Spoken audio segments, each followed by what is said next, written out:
Então, vamos continuar para terminar? O príncipe olhou para o veneno que enchia a taça.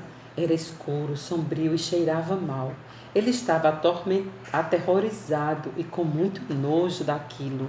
Ele sabia que o veneno o mataria, mas ao olhar para o rosto irados do povo ao seu redor, ele se lembrou de que seus corações de pedra seriam curados se ele bebesse a taça. Ele encostou os lábios na borda da taça e começou a beber. O veneno tinha um gosto amargo. Ele queria cuspi-lo, mas havia prometido ao pai que beberia tudo. O veneno queimava na sua garganta, mas ele continuou a engolir. Ele bebeu tudo até a última gota.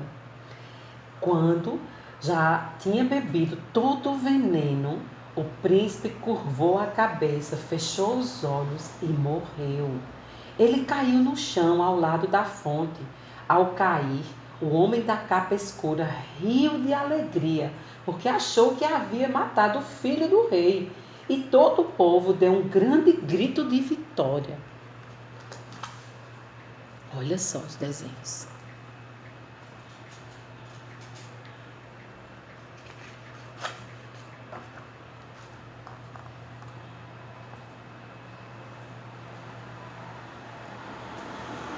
Logo depois, outra pessoa chegou à praça.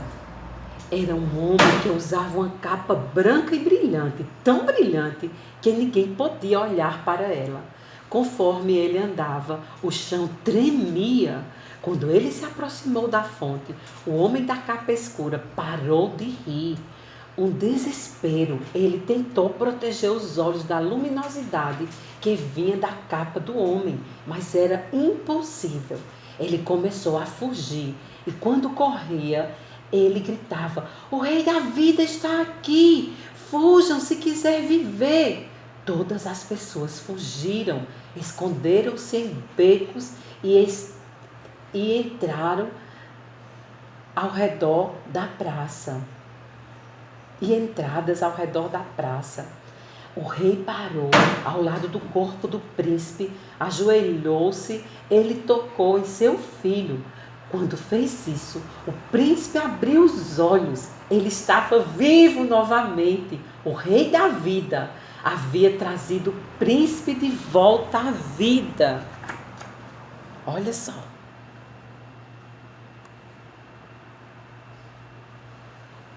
Naquele momento, o líquido que jorrava da fonte mudou. Não era mais o veneno escuro e sombrio. Agora era uma água linda, cristalina e doce. O veneno logo sumiu e a água encheu a fonte. A água brilhava com a luz do sol e tilintava alegremente ao cair da fonte. Seu doce e fresco perfume enchia a praça. A água parecia ter vida.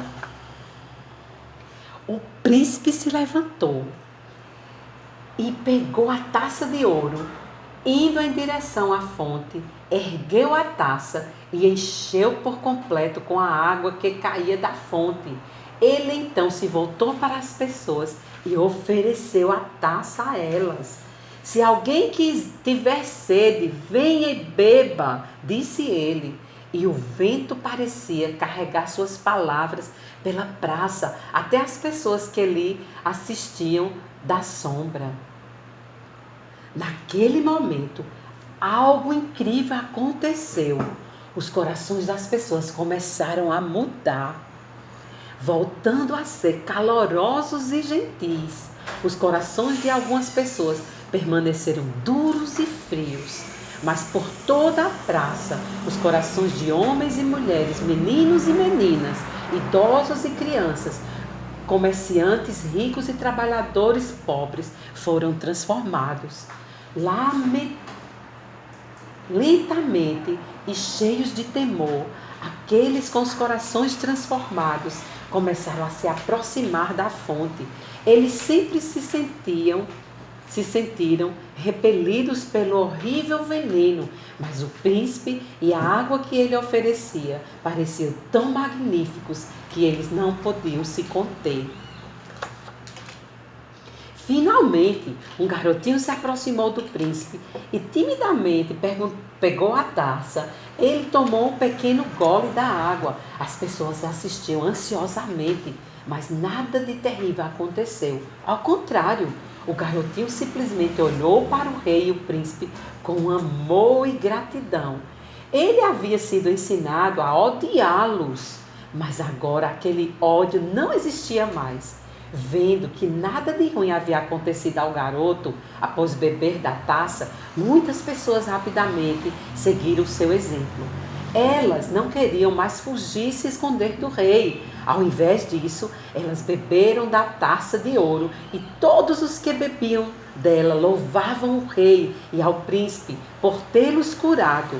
Elas viram que o horrível veneno que o príncipe havia bebido era um remédio maravilhoso para elas. Apesar de ter um gosto horrível para o príncipe e de tê-lo matado, o veneno havia curado os corações de pedra do povo. Depois disso, as pessoas voltaram a visitar alegremente o parque onde elas se regozijavam ao andar com o rei da vida e com o príncipe que as havia restaurado de volta à vida. Vovô se inclinou para Belinha e disse: Belinha, eu quero que você se lembre de que ficamos doentes por causa do pecado.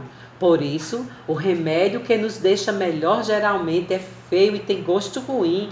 Mas o príncipe teve que beber algo muito pior para que o seu povo pudesse ser curado das consequências de sua desobediência. Sempre que você tomar um remédio amargo, eu quero que você se lembre da história do príncipe e a taça de veneno. Eu vou lembrar, vovô, Belinha prometeu. E sabe do que mais? Eu conheço outro príncipe que morreu pelo seu povo. É mesmo? Vovô perguntou com um brilho nos olhos. E aí tem algumas perguntas que a gente quer concluir essa história. Claro que a história que Belinha estava lembrando era a história do Filho de Deus, que morreu na cruz, bebeu o cálice amargo da ira de Deus por causa dos nossos pecados. Nós somos pecadores e nós éramos iguais a esses homens da cidade do homem, os homens maus, perversos, corações endurecidos. Mas Jesus veio tomar a taça da ira de Deus, morreu na cruz em nosso lugar para nos dar salvação. Então nós nos lembremos disso, tá bom? Eu quero fazer algumas perguntas e concluir a história. Quem é o verdadeiro rei da vida? Então, quem será, criança, o verdadeiro rei da vida? Claro que é o nosso Deus e Pai, o Criador de todas as coisas. Ele é o rei da vida. Na história, o rei da vida andava com o seu povo em um lindo parque, onde Deus andava com as pessoas que ele criara. E a Bíblia diz que Deus vinha todas as tardes conversar com Adão e Eva. Da mesma forma que aconteceu na história que nós lemos, aconteceu na vida real também. E por causa do pecado, os homens ficaram longe de Deus. Mas em Jesus, nós podemos voltar a amar a Deus. E os nossos corações de pedras, de pecados, é tirado. E Deus coloca um coração novo, um coração com vida, um coração que ama a Deus. Porque, na verdade, foi Deus que nos amou primeiro. Então, tia quer terminar essa história linda, tem mais outras perguntas, mas fica para outro momento, tá bom? Olha, o livro é esse, quem quiser adquirir depois vale a pena. Então, cheiro no coração e que a gente pense muito bem na história que nós vimos agora e que a gente possa obedecer a Deus e amar a Deus sobre todas as coisas e honrar os nossos pais e honrar e obedecer a palavra do Senhor. Beijo para todos.